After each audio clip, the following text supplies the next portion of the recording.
Jai Hind to all. Myself, Mahendra Dutt Dwivedi, Assistant Professor, EN Department, Ajay Kumar Garg Engineering College, Ghaziabad. Today we are going to discuss one of the very important topic of transmission line, and this topic is from Unit 3, subject name Power System 1, subject code KEE 501. So, this is very basic topic and very important topic for the designing of the transmission line, because if we will see, we have to give the layout of the transmission line at different geographical conditions as well as different climatic conditions, like somewhere our transmission line is exposed to the wind, somewhere it is exposed to the ice, and somewhere very high temperature is prevailing in the transmission line, which are creating effect, or due to these conditions the mechanical strength or tensile strength of the transmission line is going to change depending upon different types of geographical or topological conditions as well as different types of environment. So, let us take the content and discuss one by one. So, content of today's discussion will be catenary curves. We will see what are catenary curves, how they are important for the designing of the transmission line. Second will be mechanical design of transmission line. We will see what are all components which are important for the designing of the transmission line. Then we will discuss what are the factors which are affecting the sag in an overhead transmission line. We will see what is sag. Then calculation of the sag, effect of wind and ice loading. We will see what are sag templates, stringing chart and vibration dampers. So, we will see all one by one and we will have discussion about all these terms. So, let us see what is catenary curves. So, catenary is the curve that an idealized hanging chain or cable assumes under its own weight when supported only at its ends in a uniform gravitational field. So, it means that there are two supports and in between any chain or cable. So, in the transmission line we know that we are hanging cable between two fixed supports like this. This is the length of the line, this is span length, distance between two fixed poles, this is length of the line, this portion is known as sag.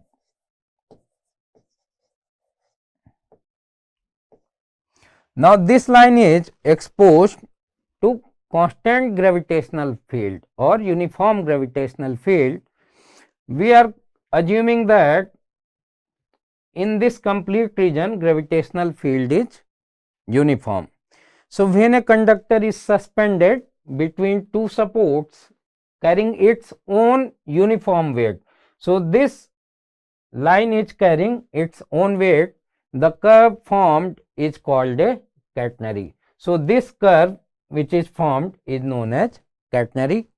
For simplified analysis, some of the design engineers assume that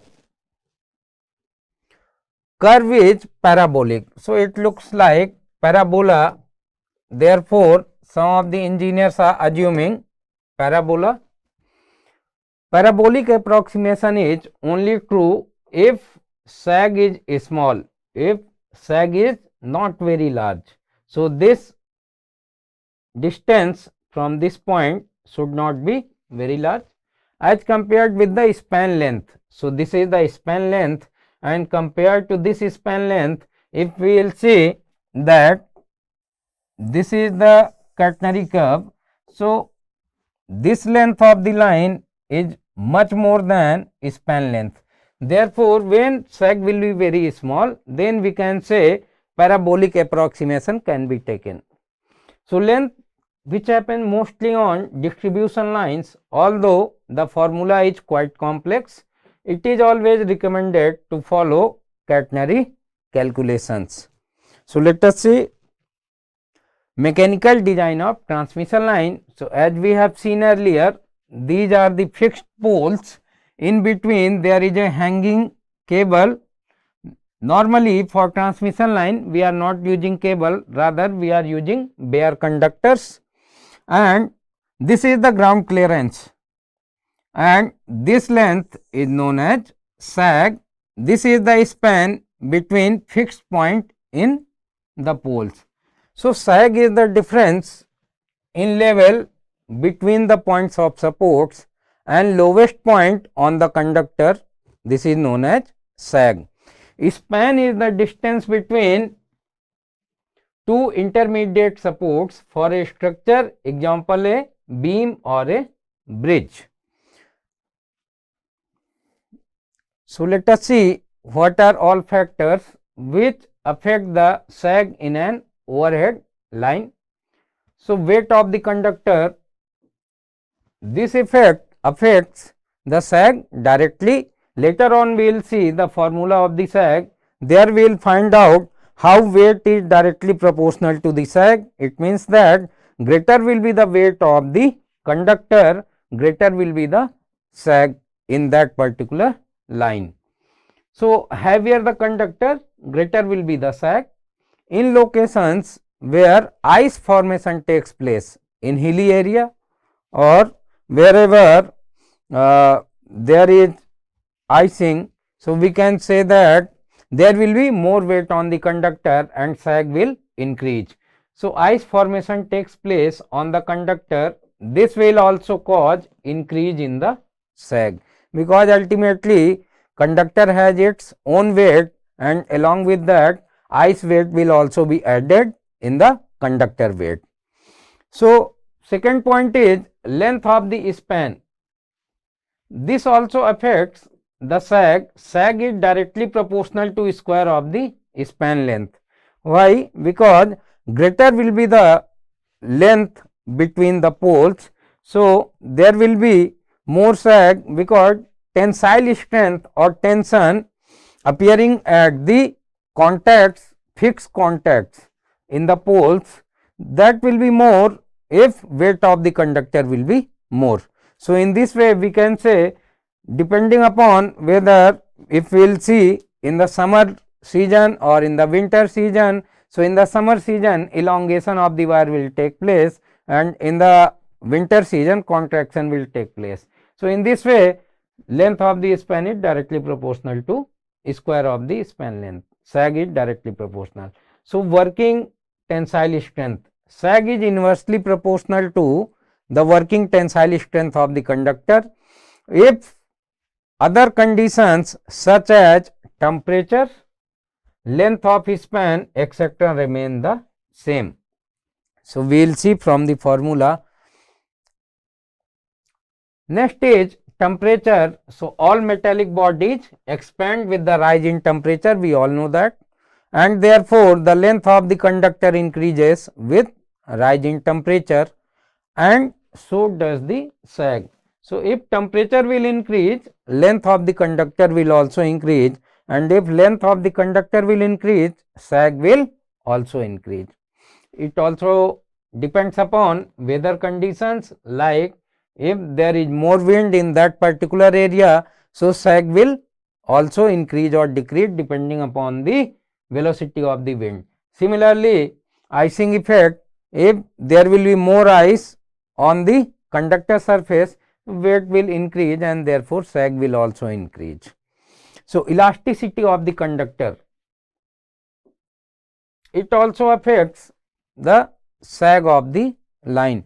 Plastic deformation like creep, strand settlement etc. So, these are the some of the points on which sag increase or decrease depends upon these factors.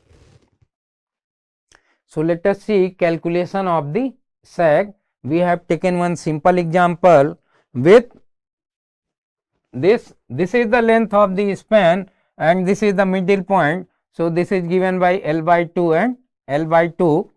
This is some point, middle point O, and this is some point. Suppose this point we are taking. So at this point we can say what is the weight? Weight multiplied by x.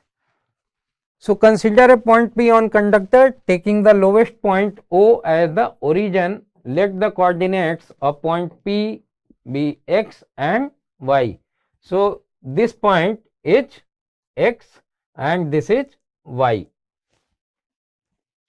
Assuming that curvature is so small that curved length is equal to its horizontal projection, that is OP is given by x. Two forces acting on the portion OP of the conductor are weight Wx of the conductor acting at distance x by 2 from origin, the tension T acting at T.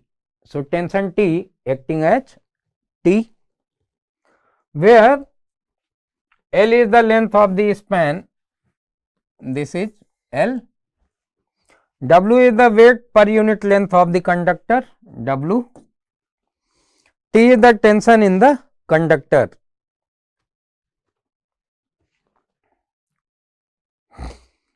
So if we will further write the equation, Ty is given by Wx multiplied by x by 2. So this is given by y is equal to Wx square upon 2t. So the maximum dip sag is represented by the value y at either of the support A, B. At support A, x is equal to L by 2, y is equal to S. So maximum at any point, if we will see, this y maximum value could be S, this sag. So by replacing y from S and x is equal to L by 2, we can say sag is equal to W L square upon 8t, where W is the weight of the conductor, L is the span length, T is the tension at the pole end, here tension at these points, tension at these points.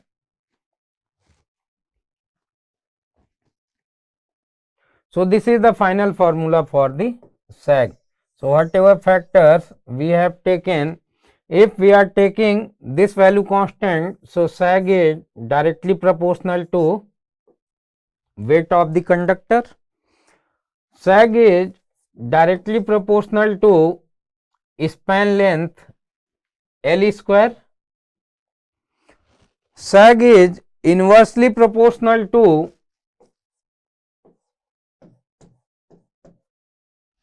tension in the conductor. So when we are taking this term, these all other terms must be constant. When we are taking weight of the conductor, other terms must be a constant value. Then only we can say that sag is directly proportional to weight, sag is directly proportional to square of the span length, and sag is inversely proportional to tension in the support of the conductors. So there is another calculation. Now earlier the support size was same, means that the horizontal surface was at same level, but now horizontal surface is at different level. So let us see how we will find out the value of the sag. So this is the diagram. With the help of this diagram we can easily understand. This is the minimum point of the conductor, or this is the distance, minimum distance from the earth. So this is at higher level, this is at lower level. This is the simple example of an hilly area. So in an hilly area you can see that this is the upper level of the hill and this is the lower level of the hill. So, from here we can say that from here sag is S1 and from this point sag is S2. Difference between A and B point is given by H and this is x1 and this is x2, this is the L length, span length. So, if we will find out value of sag 1, it is given by W x1 square divided by 2t, whereas sag S2 is given by W x2 square upon 2t, whereas x1 plus x2 is given by L. So, further if we will see S2 minus S1 is given by W by 2t, x2 square minus x1. Further on expansion of this point, we will get x2 plus x1 and x2 minus x1. So, further on solving this equation, we will get S2 minus S1 is equal to WL upon 2t x2 minus x1, whereas S2 minus S1 is given by H. Therefore, H is equal to this equation and further solving for x2 minus x1 we will get value 2th divided by WL. Solving equation first and second we will get x1 is equal to L by 2 minus th upon WL, x2 is equal to L by 2 plus th upon WL. Finding the value of x1 and x2 and values of s1 and s2 can be easily calculated by putting the value of x1 and x2. Now, let us see what is the effect of wind and ice loading. So, if we will see the weight of the ice act vertically. So, this was the dia of the conductor and this is the ice coating. This we can see that this is ice coating. So, when wind is acting upon this area, now total surface area for the wind contact has been increased from this value d diameter to d plus 2t. So, here this side t and this side t. So, d plus 2t. So, weight of ice acts vertically downward, that is in same direction as weight of the conductor. Force due to wind is assumed to act as horizontal. So, wind will act like this horizontally, but weight of the ice will act along with the weight of the conductor in vertical direction. So, at right angle to projected surface of the conductor, hence the total force on conductor is vector sum of horizontal and vertical forces, because wind is having force in horizontal direction and due to weight of the ice and weight of conductor, one force is acting in the vertical direction. So, let us see total weight of the conductor per unit length is given by, this is weight of the conductor, weight of the ice and weight of the wind, where weight of conductor per unit length is W conductor material density multiplied by volume per unit length. So, from this formula we can easily find out the weight of the conductor, and weight of the ice per unit length is given by Wi, which is given by density of the ice multiplied by volume ice per unit length. So, density of ice is given multiplied by pi by 4 d plus 2t square minus d square into 1. So, density of ice multiplied by pi t d plus t. W is wind force per unit length. So, it is given by wind pressure per unit area, projected area per unit length. So, this is wind pressure. Now, what is the projected area? This is the projected area d plus 2t. Now, let us see conductor sets itself in a plane at an angle to vertical, where this is the force acted by wind in the conductor and this is the force acted by weight of the conductor. This is conductor weight and ice weight. So they are in the summation vertically, and this is the actual force vector sum of these two forces. So tan theta is given by WW divided by W plus WI. So sag in the conductor is given by S is equal to WT L square upon 2T. Now let us see what is WT. So this is the vector sum of these two forces or these two weights. So this is the original direction in which force is acting. Now let us see what is the stringing chart. So stringing chart, this is used for field work of stringing the conductors, temperature sag and temperature tension chart.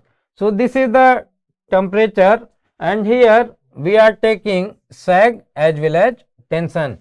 So as we know that when temperature is increasing, ultimately length of the conductor is increasing. So suppose this is the length of the conductor at 25 degrees Celsius. Now with increase in temperature, this may be the value of sag at 50 degree Celsius. So earlier value of sag is this much, S1 at 25 degree temperature, and value of sag is this much for 50 degree temperature. Similarly, we know that lesser will be the sag because sag is inversely proportional to tension. So when sag is less, it means that tension is high at the pole ends. Here fixed, where conductor is fixed to the pole. So here tension will be more when sag will be less. Tension will be less when sag will be more. So we can see that one is increasing and another is decreasing because they are having relation of inversely proportionality. S is directly proportional to 1 by T. So these curves are plotted for given conductor and loading conditions. Such curves are called stringing chart, and these charts are very helpful while stringing overhead line. Stringing means during designing they are very helpful, because we know that at which location we are going to have the layout of the conductors, and therefore we already know that what is the temperature range in winter and what is the maximum temperature range in the summer.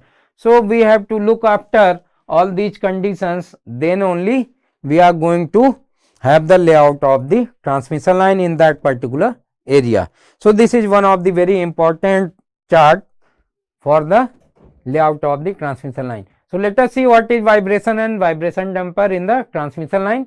So overhead transmission line experiences vibration in the vertical plane. This vibration of transmission line in vertical plane can be categorized into two groups. So one is known as wave-line vibration, second is known as galloping or dancing of the conductors. So let us see one by one. Wave-line vibration means that vibration is of high frequency. So vibration is in the vertical direction and frequency of the vibration is high. So conductor will be vibrating like this in vertical direction vibrations. Frequency of vibration of order 5 to 40 cycle per second, while amplitude being of the order 2 centimeter to 5 centimeter, with a loop length of 1 meter to 10 meter. This type of vibration occurs when wind velocity is very low, around 4 to 15 kilometer per hour, that is steady, free from the eddies and spread over a wide area. Galloping or dancing of the conductor are of low frequency but higher amplitude. Frequency of galloping or dancing of conductor is of order 1/4 to 3/2 cycle per second and amplitude of vibration of order 10 meter. So, to avoid these conditions, we are using vibration dampers. So, vibration in transmission line is solved by using specially designed dampers.